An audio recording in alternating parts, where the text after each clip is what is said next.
No one said that the path is going to be easy. And it's not. We know life is rough, and we know there will be pain, and whether that pain is at the hands of an enemy or at the hands of nature or time or disease, there will be pain. It's an urge. Truth be told, every champion has felt it.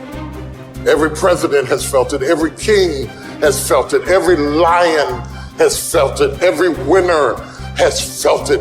Every soldier has felt it. Every victorious person has felt it. The urge to quit.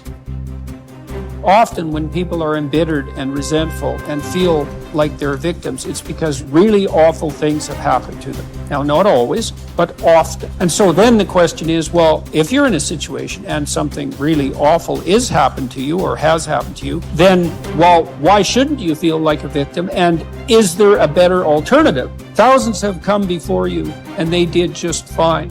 So quit your complaining. And it's not because you have nothing to complain about. That's not the case. It's that that's not the right approach. The fact is, and this is such an optimistic fact, as well as a judgment in some sense, the fact is that if someone else can do it, so can you. And that's something, right? If you're reading about the great heroes in history, people who are in these terrible situations, and you see someone rise to the occasion, and then you can say, well, that was a person who did that, and I'm a person, and so maybe I have that capacity too, even though I don't know how to approach it. Don't allow that inner doubt in you to tell you why you're not good enough.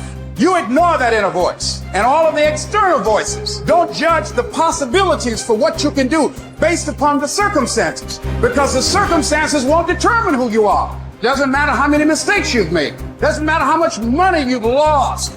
In fact, I see it only as an investment. What you learn from life. You don't stop when you're tired. You stop when you're done. You stop when you complete it and you execute it. This way you start separating the successful from the unsuccessful. Just because it says trial on the package, or tribulation on the package, or pain on the package, it don't mean it ain't a blessing inside, and most of you turn around when you see pain. But those of us who had a right perspective, we approach it when it say pain. When we see trial, tribulation, we don't give up or give in. We know the blessing is on the inside. We don't give up. We don't surrender. We don't quit. We see differently. Our perspective is different. And because our perspective is different, our outcomes are different. Our rewards are different.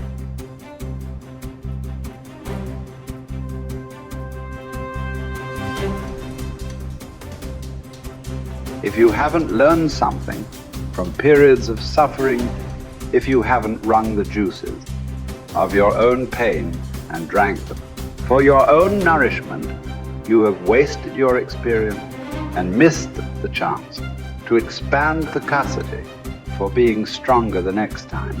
That these seasons arrive at your door. My mental outcomes were a consequence of my habits. And my habits were a consequence of my choices. It is true that character is to some extent innate. Our genetic makeup imbues in us certain proclivities. But it is as true that character is mostly a consequence of choices. We all make them, and we should make them deliberately with the knowledge that these choices are part of our responsibility toward a purpose other than our own selfish aim. That responsibility is to your family, friends, community, and country. You have purpose in this life. God has you here for a reason. You may not know it, but He does. Your job is to find it. No one else can.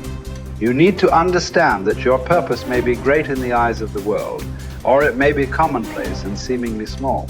Your purpose might be your family, your children. Your purpose might be tutoring a child and changing their life. Your purpose might be the business you started. Your purpose might be cleaning up your block. Your purpose might be in the help you give others. Your purpose might be in the example you set. Only you and God know. Only you and God need to know. Search until you find it. And until then, Act as if you have it because you're wasting time otherwise.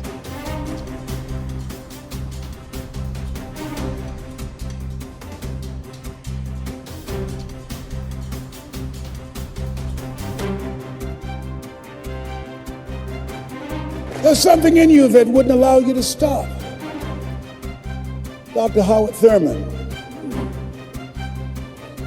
he said there's something in each and every one of you that waits and listens to the voice of the genuine in yourself. It will be perhaps the only guide you will ever have.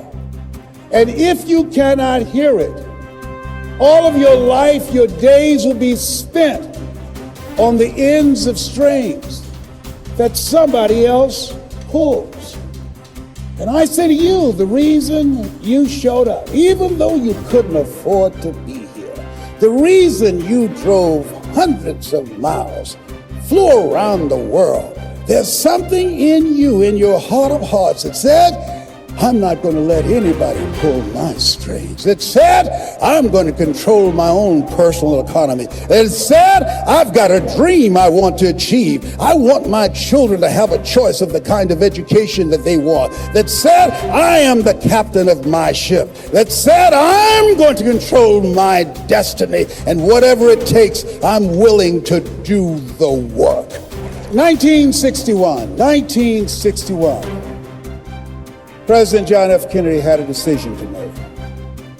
The decision was whether or not to call a news conference and tell the world the United States was going to go to the moon. And I submit to you that the decision to do that was very risky. And what governed his thinking is what governed your thinking when you decided, I'm going to do this.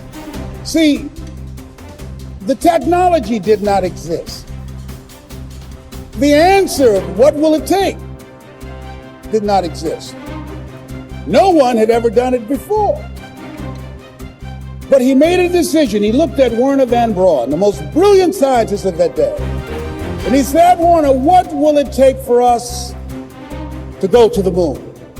And he spoke 5 words. And those 5 words, I think, is what governs most entrepreneurs. Those 5 words, I think, is what give people like you the courage to pursue their dreams. Those 5 words is what I think people who are pioneers, people who are breaking new ground, make decisions on. He said, what will it take for us to go to the moon? And the response was, the will to do it. As you look at yourself, as you look at your business, what will it take for you to increase your business? The will to do it. What will it take for you to become more powerful in your presentation skills and be able to increase the number of people, to quadruple your business? The will to do it.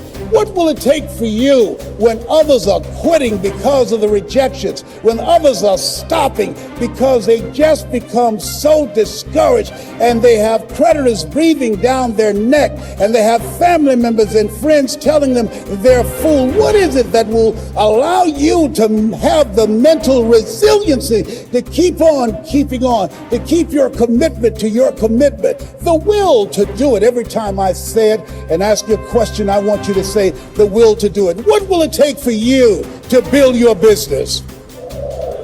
What will it take for you to increase your recruiting? What will it take for you to bring out the greatness in you and to make your mark? What will it take for you to become a high achiever and to bring out the billionaire in you? Shake someone's hand on your right and left and say, I've got the will. I've got the will.